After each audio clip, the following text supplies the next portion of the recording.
নমস্কার বন্ধুরা, প্রাণকথা চ্যানেলের পক্ষ থেকে আমি সুদীপ্ত তোমাদেরকে জানাই আমার চ্যানেলের পক্ষ থেকে হার্দিক অভিনন্দন। সো বন্ধুরা, আজকের আমি দক্ষিণ ২৪ পরগনার মথুরাপুর ২ নম্বর ব্লকের বেশ কিছু ঐতিহ্যবাহী যে রাস পুজো সেগুলোকে আমি তোমাদেরকে ঘুরিয়ে দেখাবো। তো ভিডিওটা স্কিপ না করে শুরু থেকে শেষ পর্যন্ত দেখার অনুরোধ করছি। তো বন্ধুরা, এই যে শ্রী শ্রী কৃষ্ণের রাস উৎসব, যা কিনা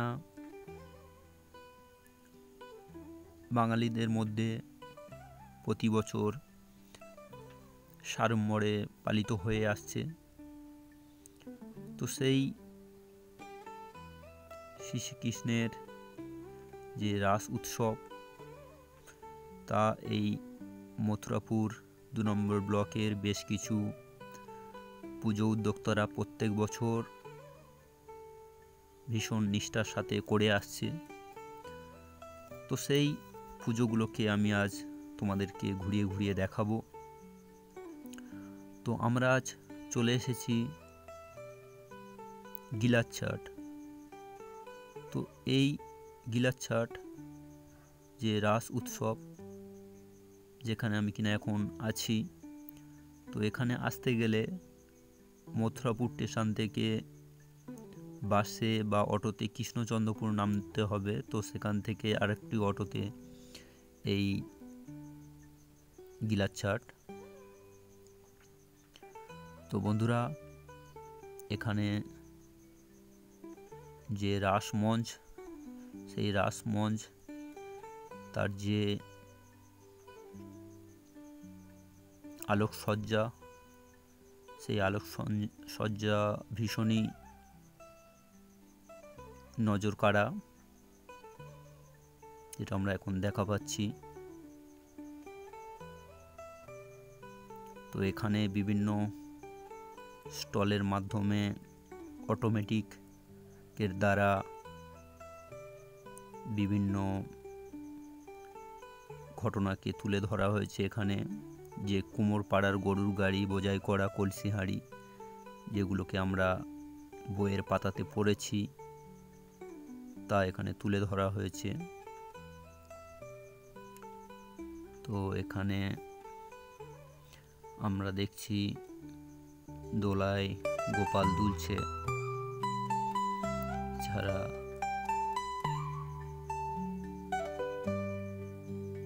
বিভিন্ন স্টলে বিভিন্ন রকম দেবদেবীর পৌরাণিক ঘটনাকে তুলে ধরা হয়েছে।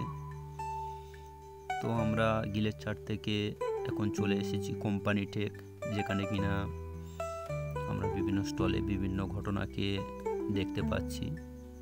এখন আমরা দেখা পাচ্ছি আলাউদ্দিনের আশ্চর্য প্রদীপ। সেই প্রদীপের যে দৈত্য, সেটাকে আমরা এখন দেখলাম। এরপর একটা স্টলে আমরা দেখা পাচ্ছি রাম লক্ষ্মণ।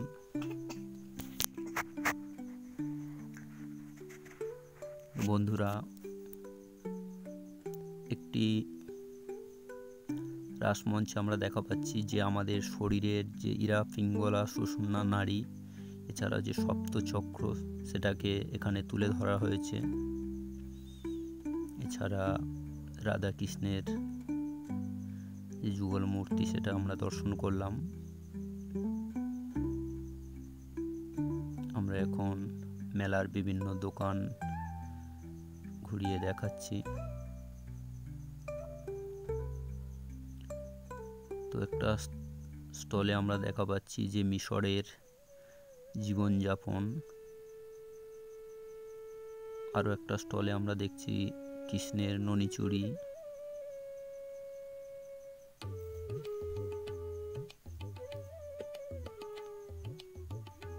এছাড়াও বিভিন্ন ঘটনাকে বিভিন্ন স্টলে দেখানো হচ্ছে। একটা স্টলে আমরা এখন দেখা পাচ্ছি যে দেবতা দৈত্যদের মধ্যে যে সমুদ্র মন্থন হয়েছিল, তো সেই সমুদ্র মন্থনের ঘটনাকে একটা স্টলের মাধ্যমে দেখানো হচ্ছে। আমরা চলে এসেছি দিঘির পাড়। সেই দিঘির পাড়ের যে রাস পুজো, সেই দিঘির পাড়ের রাস পুজো আমরা এখন ঘুরে দেখছি। এখানে দোলনাতে অসংখ্য গোপাল দুলছে, যেখানে বিভিন্ন ধাতু, পিতল থেকে শুরু করে বিভিন্ন ধাতুর গোপাল এবং মাটির অসংখ্য গোপাল এখানে দুলছে দোলনাতে। যাদের মায়েদের সন্তান হয়েছে, তো তাদের মনোকামনা পূর্ণ হওয়ার জন্য তারা এখানে গোপাল দিয়ে গেছেন। তো এখানে আমরা রাসমঞ্চ এখন দর্শন করছি, যেখানে বড়াই বুড়ি অর্থাৎ মা মহামায়া, মা দুর্গা, তারই পরিচালনায় যে অষ্টসখী, তাদেরকে নিয়ে সেই কৃষ্ণ যে রাসলীলা করেছিলেন, তো সেই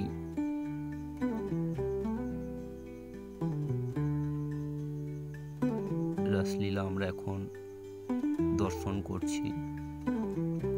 তো বন্ধুরা, আমরা সেই সুদূর বৃন্দাবনে হয়তো যেতে পারি না, কেন কি সেই বৃন্দাবন অনেক দূর।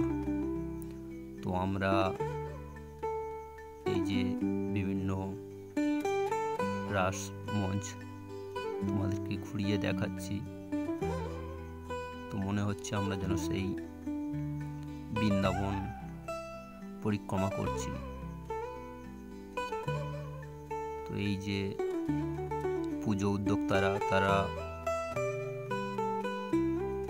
এখানে 8-9 দিন ধরে এইসব পুজো চালিয়ে যান নিষ্ঠার সাথে। বহু দূর দূরান্ত থেকে বহু মানুষ এখানে আসেন।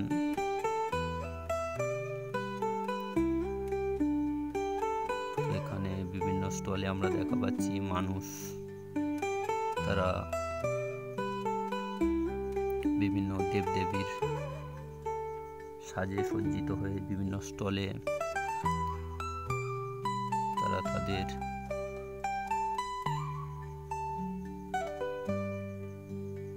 বিভিন্ন ঘটনাকে দেখাচ্ছেন। আমরা এখন দেখছি যে সমাজের বধূ নির্যাতন, সেটাকে একটা স্টলে তুলে ধরা হয়েছে।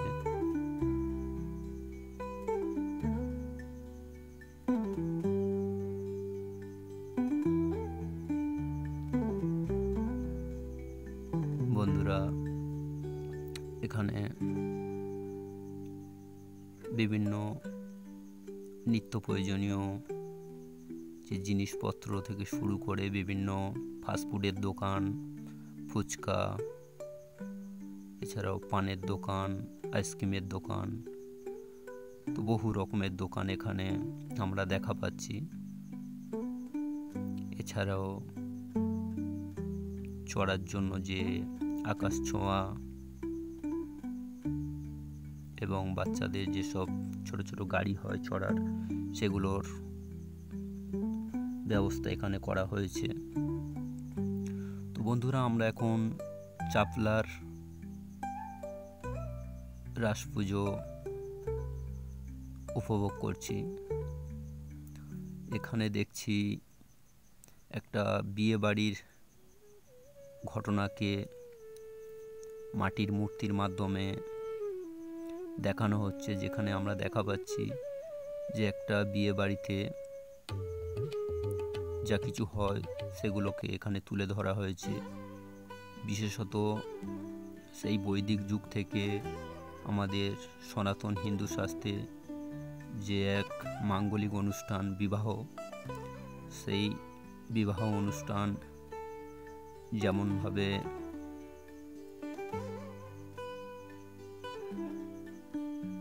পরিচালনা করা হয়, তো সেই বিবাহের ঘটনাকে এখানে তুলে ধরা হয়েছে মাটির মূর্তির মাধ্যমে। তো আমরা সেটাকে এখন উপভোগ করছি। খুবই নিপুণভাবে শিল্পী সেটাকে ফুটিয়ে তুলেছেন। এখানে দেখা পাচ্ছি আমরা ফুচকা স্টল থেকে শুরু করে বিয়েবাড়ির খাবার দাবার তৈরি হচ্ছে। এছাড়া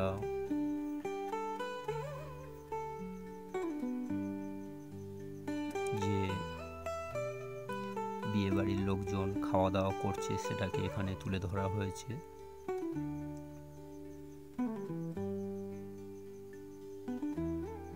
এছাড়াও মেলার যে মাঠ, সেই মাঠ প্রাঙ্গণে রাধাকৃষ্ণ দোলনাতে দুলছে। চারদিকে রয়েছে গাভী, হরিণ,